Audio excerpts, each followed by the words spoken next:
Hello everyone. मेरा नाम सिमरन सोंधी है और आज हम रिटेल मिक्स के बारे में जानेंगे।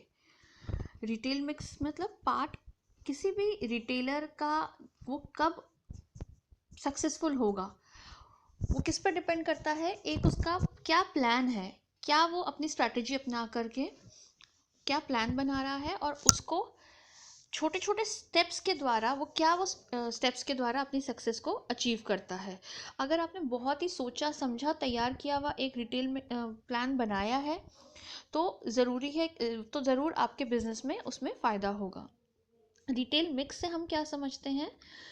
रिटेल मिक्स एक ऐसा प्लान है जो अपने 6 फैक्टर्स के द्वारा उस बिजनेस प्लान को 6 डिफरेंट पार्ट्स में ब्रेक करता है। वो जैसे कि छोटे फैक्टर्स की फैक्टर्स हैं, जैसे location, price, personal, service, goods, और इसको हम क्या कहते हैं, 6 P's भी कहते हैं। अब क्या होता है, एक बहुत ज़रूरी चीज़ जो हमें दिमाग में रखनी चाहिए कि आपकी स्ट्रैटेजी में आपको ज़रूर कॉम्पिटिटिव एडवांटेज, यानी आपने कॉम्पिटिटर जो है आपके मार्केट में उससे कुछ बेटर देना चाहिए ताकि आपका प्लान बिल्कुल सक्सेसफुल हो। ठीक है, अब इस पिक्चर से हम देख लेते हैं रिटेल मिक्स में क्या क्या जो हमने 6 P's पढ़े थे वो क्या होते हैं। जैसे price, promotion, place, product, presentation और पर्सनल। अब हम इन चीज़ों को डिटेल में देखते हैं। सबसे पहले हम आते हैं प्राइस पे। आप एक रिटेलर को ये ज़रूर करना चाहिए कि उसकी क्या प्राइस स्ट्रैटेजी होगी, क्या उसका मतलब जो प्राइस डिसाइड कर रहा है उससे उसका क्या ओवरऑल उसका इफेक्ट पड़ेगा, और वो अपने गोल्स को मतलब उसका प्रॉफिट होगा भी या नहीं, और क्या वो अपने गोल्स को अचीव कर पाएगा या नहीं। नेक्स्ट है प्रमोशन। इसमें एक रिटेलर को डिसाइड करना पड़ता है कि वो कौन से प्रमोशनल टूल्स यूज़ कर रहा है कंज्यूमर्स को इन्फ्लुएंस करने के लिए, कि क्या वो कैसे टूल्स हैं जिसमें कंज्यूमर्स उन ये डिसीजन लेते हैं कि वो उसका प्रोडक्ट खरीदेंगे, और क्या उसका फिर उसे अगर वो डिसाइड कर लेता है एक बार तो उसको ये डिसाइड करना पड़ता है कि उसका क्या बजट होगा जो वो इस प्रमोशनल एक्टिविटीज़ पे खर्च करेगा। ठीक है, और फिर वो डिसाइड करेगा कि उसकी प्रमोशनल एक्टिविटीज़ ऑनलाइन होगा कि प्रिंट होगा कि टेलीविज़न एडवर्टाइजिंग होगी। नेक्स्ट है प्लेस।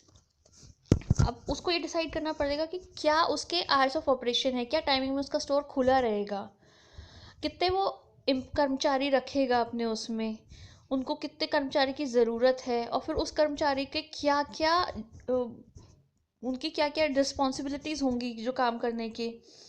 ठीक है, और ये सब उस पर भी डिपेंड करता है किस एरिया में आपका स्टोर लोकेटेड है और उस एरिया के कस्टमर्स की क्या रिक्वायरमेंट है। नेक्स्ट है प्रोडक्ट। ये डिसाइड करना पड़ता है कि क्या प्रोडक्ट आप डिसाइड करेंगे, कितना आप करोगे, आपका टर्नओवर कितना है एक्सपेक्टेड, मतलब आप कितना एक्सपेक्ट कर रहे हो कि कितनी सेल होगी, तो उसके अकॉर्डिंग ही तो आप स्टॉकअप करोगे ना। ये आपको डिसाइड करना है। बहुत ज़्यादा प्रोडक्ट भी नहीं करना और बहुत कम भी नहीं करना, और क्या आपका प्रोडक्ट कस्टमर की नीड्स को सेटिस्फाई करता भी है या नहीं। नेक्स्ट है प्रेजेंटेशन। अब आपका शॉप कहाँ होगी, मॉल में होगी, और जो आपका प्रोडक्ट है, जो आपका टारगेट मार्केट है, क्या वो लोकेशन उस टारगेट मार्केट के हिसाब से सही है। ठीक है, ये सब डिसाइड करना होता है। नेक्स्ट है स्टोर इमेज। आपके स्टोर का लेआउट कैसा होगा, मतलब ओवरऑल कहाँ आप कौन सा प्रोडक्ट रखोगे, कहाँ से कस्टमर का मूवमेंट का एरिया होगा, आपके ग्राफिक्स कैसे होंगे, जो आपका साइन बोर्ड है वो कैसे होगा। ये सब बहुत इंपॉर्टेंट चीज़ें हैं डिसाइड करने के लिए। तो ये सब थे हमारे जो 6 P's हमने बोला था। अब हम थोड़ा सा रिटेल एनवायरनमेंट के बारे में भी जानेंगे कि इंडिया में रिटेल एनवायरनमेंट कैसा है। जो इंडियन कंज्यूमर है और साथ में मार्केटर है, ये इसको हम एक तरह से कहते हैं कि एक म्यान में ये 2 तलवारें हैं, ये हमेशा लगातार एक दूसरे के साथ ही रहती हैं। अब सडनली हमने देखा है कि इंडियन कंज्यूमर को बहुत सारे ऑप्शंस मिलने लग गए हैं मार्केट में, एक चीज़ के लिए भी 10 ऑप्शंस हैं, तो उसके लिए भी जज करना डिफ़िकल्ट है।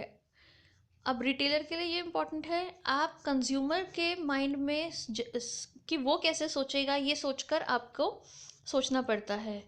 लेकिन अगर हम ओवरऑल देखा जाए तो कंज्यूमर आज की डेट में अगर उनको देखा जाए, हमारे यहाँ पे है एक प्रॉब्लम ऑफ प्लेंटी, मतलब हमारे पास एक चीज़ के लिए बहुत बहुत सारे ऑप्शंस हैं कंज्यूमर के लिए, और कंज्यूमर एक तरीके से किंग ऑफ द मार्केट है। ठीक है, आई होप आपको समझ आया होगा इस वीडियो से। Thank you for listening.